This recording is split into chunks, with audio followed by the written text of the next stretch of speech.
नमस्कार विद्यार्थी मित्रांनो, स्वागत आहे तुमच्या आपल्या मॅथ्स मॅजिक वर्ल्ड या युट्यूब चॅनलवरती. विद्यार्थी मित्रांनो, आपण अपूर्णांक हा टॉपिक पाहत आहोत आणि यामध्ये आजच्या व्हिडिओमध्ये आपण अपूर्णांकाचा भागाकार कशा पद्धतीने करायचा याविषयीची संपूर्ण माहिती समजून घेणार आहोत. सोबतच यापूर्वीच्या व्हिडिओमध्ये आपण अपूर्णांकाचा गुणाकार कशा पद्धतीने करायचा ते समजून घेतलेला आहे. तर यामध्ये बघा, आज आपण पाहूया अपूर्णांकाचा भागाकार कशा पद्धतीने करायचा. यामध्ये सर्वात महत्वाची गोष्ट अशी आहे, जर आपल्याला अपूर्णांकाचा भागाकार करायचा असेल त्यासाठी आपल्याला अपूर्णांकाचा गुणाकार येणे खूप गरजेचे आहे. त्यासाठी आपण अपूर्णांकाचा गुणाकार अगोदर घेतलेला आहे. ठीक आहे. तर यामध्ये ज्यावेळेस आपण अपूर्णांकाचा भागाकार करणार आहोत त्यामध्ये सर्वात महत्वाची गोष्ट दुसरी अशी की यामध्ये गुणाकार व्यस्ताचा उपयोग होणार आहे आणि यासाठी आपल्याला गुणाकार व्यस्त म्हणजे काय हे सुद्धा माहित असणं खूप गरजेचं आहे. तर इथे बघा, गुणाकार व्यस्त म्हणजे काय ते अगोदर समजून घेऊ आणि नंतर आपण भागाकार कसा करायचा अपूर्णांकाचा ते पाहू. तर पाहिले, गुणाकार व्यस्त ज्या दोन संख्यांचा गुणाकार एक येतो त्यांना एकमेकींच्या गुणाकार व्यस्त संख्या म्हणतात. म्हणजे बघा, कुठल्या दोन संख्या असेल आणि त्यांचा गुणाकार तुम्हाला एक मिळतो, त्या एकमेकींच्या गुणाकार व्यस्त संख्या असतात. जसे की बघा, इथे 2/3 आणि याला जर गुणाकारात मी 3/2 ही संख्या जर घेतली तर हे 2 या 2 सोबत कॅन्सल होणार, हे 3 या 3 सोबत कॅन्सल होणार आणि उत्तर किती मिळणार आहे? 1. म्हणजे अशा वेळेस मला काय म्हणता येईल की 2/3 या संख्येचा गुणाकार व्यस्त 3/2 आहे आणि याच्या उलट काय म्हणता येईल, 3/2 चा गुणाकार व्यस्त 2/3 आहे. परत एकदा बघा, 5/7 ही एक संख्या घेतोय आणि याला गुणाकारात 7/5 संख्या घेतो. हे 5 या 5 सोबत कॅन्सल, 7 7 सोबत कॅन्सल, इथे राहणार फक्त 1. म्हणजे इथे पण काय म्हणते मला, 5/7 या संख्येचा गुणाकार व्यस्त 7/5 आहे आणि याउलट 7/5 या संख्येचा गुणाकार व्यस्त 5/7 आहे. आता पुढे जर निरीक्षण केलं तर तुमच्या असं लक्षात आलेलं असेल, पहिला जो पूर्णांक आहे त्यालाच उलट करून इथे लिहिलेले आहे.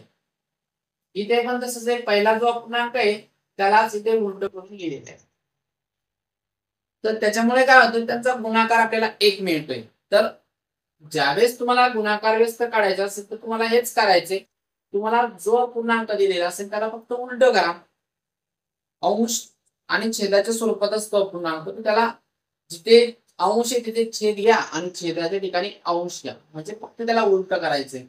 जसे की बघा, 3/8 हा पूर्णांक आहे तर याचा गुणाकार व्यस्त किती लिहिणार आपण, त्याला उलट करायचं 8/3.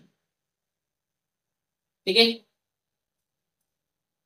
17/45 एक संख्या, या संख्येचा गुणाकार व्यस्त काय असेल, 45/17. या पद्धतीने तुम्हाला दिलेल्या अपूर्णांकाचा गुणाकार व्यस्त काढायचा. ठीक आहे. आता हे तर झालं, समजा हे अपूर्णांक असतील तर आपण सहजरित्या काढू शकतो.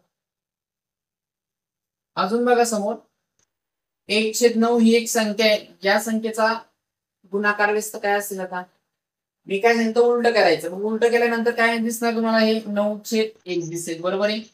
1/9 चा गुणाकार व्यस्त काय असणार आहे, 9/1. आणि 9/1 म्हणजेच किती, याला फक्त तुम्ही 9 सुद्धा म्हणू शकता. बरोबर आहे. म्हणजे एकंदरीत 1/9 या संख्येचा गुणाकार व्यस्त एक 9/1 म्हणा किंवा 9 म्हटला तरी चालेल. 1/5 या संख्येचा गुणाकार व्यस्त काय असणार आहे, 5/1 म्हणजेच किती, 5 असेल. या पद्धतीने आता समजा एखादी एक पूर्ण संख्या आहे, समजा मी इथे 9 घेतले तर 9 चा गुणाकार व्यस्त काय असणार आहे. आता 9 म्हणजे किती, 9 म्हणजे 9/1 असतो. 9 म्हणजे 9/1 झाला अंश आणि छेदाच्या स्वरूपात. आता याला उलट करायचंय, काय मिळेल, 1/9. तर हा झाला त्याचा गुणाकार व्यस्त कुणाचा, 9. ठीक आहे. या पद्धतीने परत एकदा इथे 7 घेऊ आपण. 7लाच कसं लिहिता येईल आपल्याला, 7/1 लिहू शकतो अंश आणि छेदाच्या स्वरूपात. तर याचा गुणाकार व्यस्त काय होणार आहे, त्याला उलट करा, 1/7 या पद्धतीने. तर अशा पद्धतीने तुम्हाला कुठल्याही संख्या दिलेल्या असेल तर त्याचा गुणाकार व्यस्त या पद्धतीने तुम्हाला काढायचा आहे. याचाच उपयोग आपल्याला अपूर्णांकाचा भागाकारामध्ये होणार आहे. त्यासाठी आपण हा टॉपिक इथे घेतलेला आहे. चला तर पाहूया आता अपूर्णांकाचा भागाकार कशा पद्धतीने करायचा. यामध्ये 3 महत्वाचे टाईप पडतात. तर तिन्ही टाईप नुसार आपण एक्झाम्पल घेणार आहोत, जेणेकरून तुम्हाला कुठल्याही प्रकारची अडचण येणार नाही. तर हा जो पहिला टाईप आहे याच्यामध्ये बघा कशा पद्धतीने एक्झाम्पल असतात. तर हा पहिला टाईप. आता यामध्ये काय होणार आहे, अंशामध्ये एक अपूर्णांक असेल अंश आणि छेदाच्या स्वरूपात, आणि छेदामध्ये सुद्धा अंश आणि छेदाच्या स्वरूपात असा एक अपूर्णांक असणार आहे. ठीक आहे.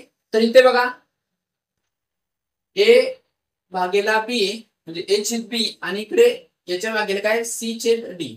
आता ज्यावेळेस एखादा अपूर्णांक अंश आणि छेदाच्या स्वरूपात असेल त्याला आपण भागाकाराच्या स्वरूपात लिहू शकतो.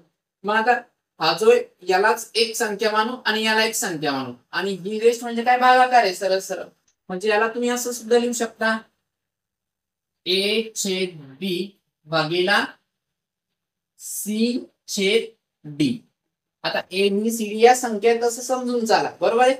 मग आता तुम्हाला ज्यावेळेस उदाहरण दिलेलं असेल ते एक तर या स्वरूपात दिलेलं असेल किंवा या स्वरूपात दिलेलं असेल.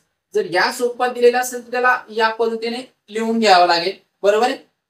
तर अशा पद्धतीने त्याला लिहून घ्यावं लागेल. म्हणजे हा जो अंश आहे तो इथे येणार, नंतर ही संख्या येते आणि यांच्यामध्ये भागाकाराचं चिन्ह, की आडवी रेष म्हणजेच भागाकाराचं चिन्ह म्हणून कन्सिडर होतं इथे.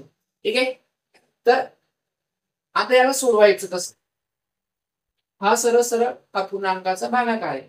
तर अशा वेळेस पहिला जो अपूर्णांक असेल, पहिली जी संख्या असेल ती जशीच्या तशी ठेवायची. तिला तुम्ही काहीच करणार नाही, बरोबर आहे.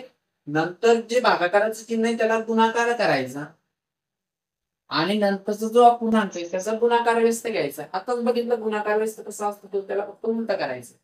तर हा सी छेद डी याचा गुणाकार व्यस्त डी छेद सी, डी छेद सी.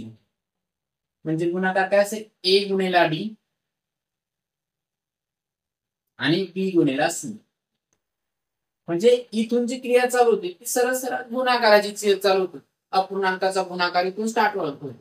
म्हणजे जेमतेम भाग कशाचा याच्यामध्ये अपूर्णांकाच्या गुणाकाराचा झालेला आहे. फक्त इथे ज्यावेळेस तुम्ही गुणाकार व्यस्त घेतात ते गुणाकारामध्ये कन्वर्ट होतं, आणि त्याला गुणाकार ज्या पद्धतीने आपण सोडवतो त्या पद्धतीने त्याला सोडवायचं. ठीक आहे. आता यावर आधारित एक्झाम्पल पाहू. असंच एक्झाम्पल याच पद्धतीचं घेतलेली 15/45 आणि छेदामध्ये 21/35 आहे. तर एक तर तुम्हाला अशा पद्धतीने एक्झाम्पल दिलेलं असेल किंवा अशा स्वरूपात असेल. यालाच कसं लिहू शकतो आपण, 15/45 भागीला 21/35. हे असं घेण्याचा उद्देश असा आहे की काही वेळेस जर तुम्हाला असं विचारलं तर तुमचा गोंधळ व्हायला नको. ओके. याला असं दिलेलं असेल तर असं कन्वर्ट करून घ्या, अंश इथे आणि नंतर हा छेद आहे आणि ते भागाकाराचं चिन्ह आहे. तर काय करणार, पहिली संख्या जी आहे ती जशी तशी ठेवा, 15/45. नंतर भागाकाराला गुणाकार करायचे, आणि ही जी संख्या आहे आपली 21/35 ज्याचा गुणाकार व्यस्त 35/21, 35/21. आता इथे आपण संक्षिप्त रूप देऊ शकतो. अजून एक स्टेप वाढवायची असेल तर वाढवा, नाही तर इथे तुम्ही डायरेक्ट संक्षिप्त रूप देऊ शकता, कारण सर्व संख्या गुणाकाराच्या स्वरूपात आहेत. तर आपण इथे संक्षिप्त रूप देऊन टाकू वाटलं तर, इतर एक स्टेप वाढवून घेऊ. तर काय मिळेल इथे, अंशाचा गुणाकार अंशामध्ये 15 गुणिला 35 आणि छेदामध्ये 45 गुणिला 21. तर बघा इथे 15 आणि 45 या दोन्ही संख्यांना 15 ने निश्चित भाग जातो. 15 × 15, 15 × 45, बरोबर आहे. नाही 35 आणि 21 ला 7 ने, 7 × 5 = 35, 7 × 21. अंशामध्ये 1 गुणिला 5 म्हणजे फक्त 5 राहतील, आणि छेदामध्ये 3 गुणिला 3, 3 × 3 = 9. उत्तर किती मिळते आपल्याला, 5/9. यानंतर दुसरं एक्झाम्पल पाहूयात. 6/5 भागीला 9/8 या पद्धतीने. आता यालाच फक्त भागाकाराच्या स्वरूपात दाखवायचं आपल्याला. तर बघा इथे 6/5 हा आपला अंश, भागीला काय 9/10. म्हणजे तुम्हाला एक्झाम्पल एक या स्वरूपात दिसेल किंवा या स्वरूपात. ठीक आहे, असंही असलं तरी तुम्हाला प्रॉब्लेम येणार नाही, असंही असलं तरी काही प्रॉब्लेम येणार नाही. ठीक आहे, मी याला पुढे कसं करणार आता. पहिली जी संख्या आहे ती जशीच्या तशी लिहून घ्यायची 6/5 आणि नंतर काय करायचं, जिथे भागाकार जिथे नाही त्याला गुणाकार लिहायचा आणि नंतरचा जो अपूर्णांक असणार आहे त्याचा गुणाकार व्यस्त 9/8चा गुणाकार व्यस्त 8/9 आणि इथे संक्षिप्त रूप घेऊ शकता 6 × 8 ही स्टेप वाढवायची असेल तर वाढवा, तर इथेही संक्षिप्त रूप दिलं तरी चालेल, काही हरकत नाही. ओके, तर संक्षिप्त रूप बघा 6 आणि 9 ला जाते 3 ने, 3 दुनी 6 आणि 3 ते 9. आता इथे काही संक्षिप्त रूप जाणार नाही. अंशामध्ये 2 आणि 8 ही 8 दुनी 16 होती आणि छेदामध्ये 5 तरी 15. उत्तर किती मिळतं आपल्याला 16/15. मग आता भागाकार असेल तर मग 2च अपूर्णांक असतील का त्याच्यामध्ये. नाही, 2 पेक्षा कितीही अपूर्णांक असू शकतात, असं काही लिमिट नाही तिथे. ठीक आहे, मग यामध्ये बघा हे एक एक्झाम्पल घेतलंय 3 नंबरचं. याच्यामध्ये 3 अपूर्णांक घेतले जातात सर्व भागाकाराच्या स्वरूपात. सेम तोच क्रायटेरिया आहे, काहीच फरक नाही. पहिली संख्या जशी तशी लिहून घ्या 45/35. बरोबर आहे. नंतर भागाकार आहे त्याला गुणाकार लिहा आणि याचा गुणाकार असतं 40/14 तर 14/40.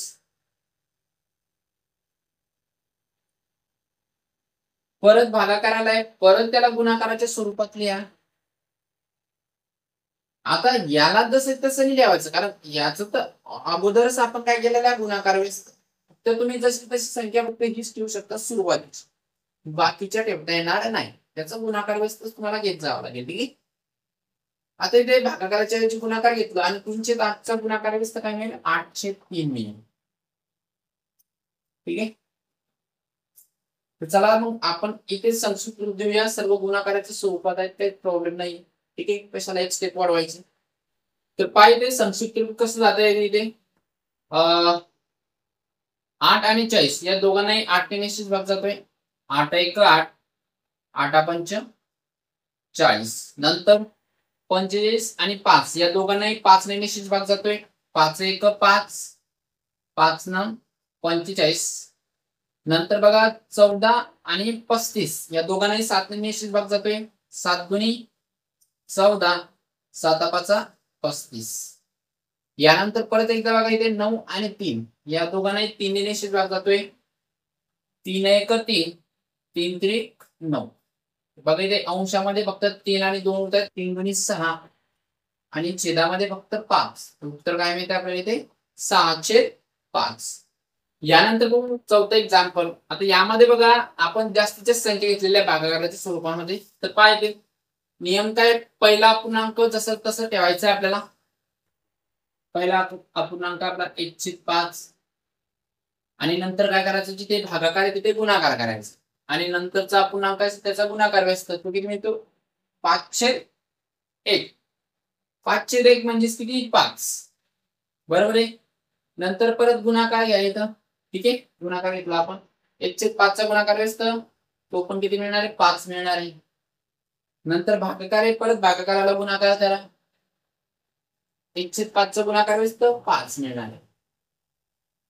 बघा इथे हा 5 या 5 सोबत कॅन्सल होईल, म्हणजे इथे फक्त 2च 5 होत आहेत. 5 × 5 किती होतील 25. याचं उत्तर मिळतं आपल्याला 25. ठीक आहे, सेम त्याच पद्धतीने हे एक्झाम्पल पहा 1/2 भागीला 1/2 अशा 5 संख्या घेतलेल्या आहेत आपण सर्व भागाकाराच्या स्वरूपात आहे.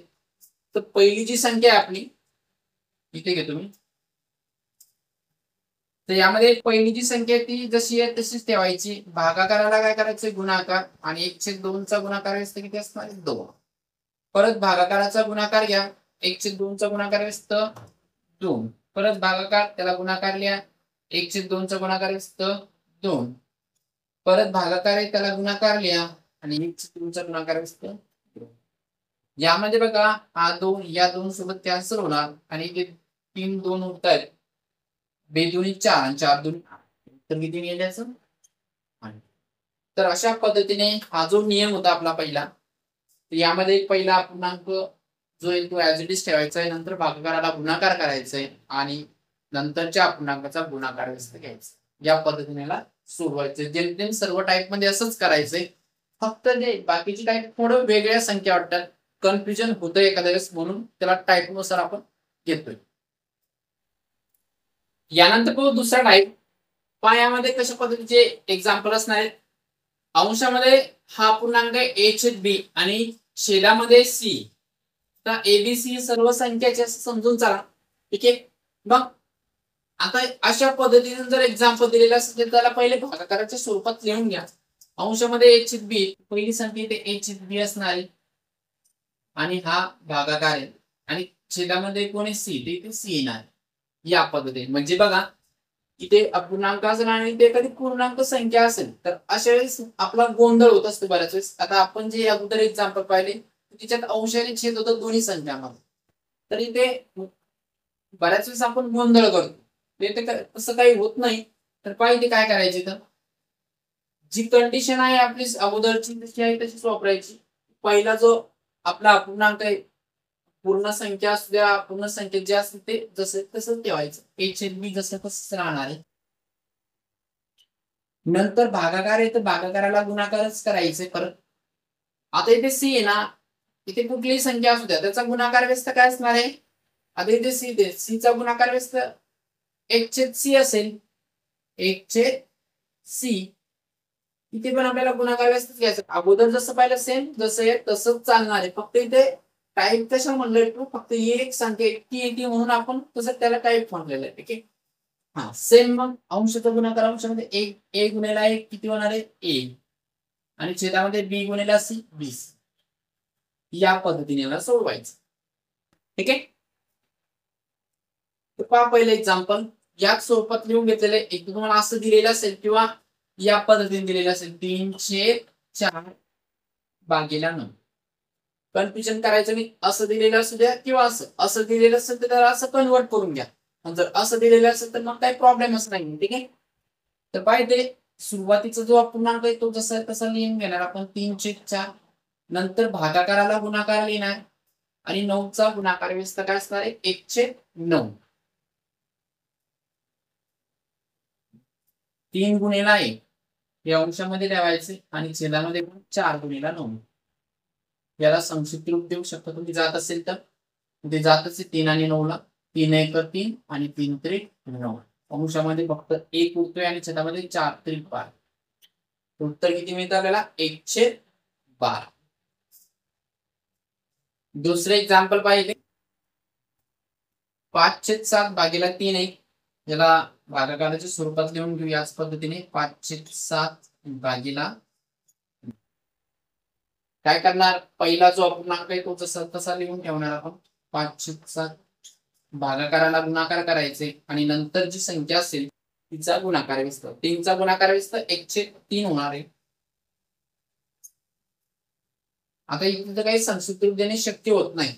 तर 5 गुणिले 1 किती होणार आहे 5 आणि 7 त्रिक 21.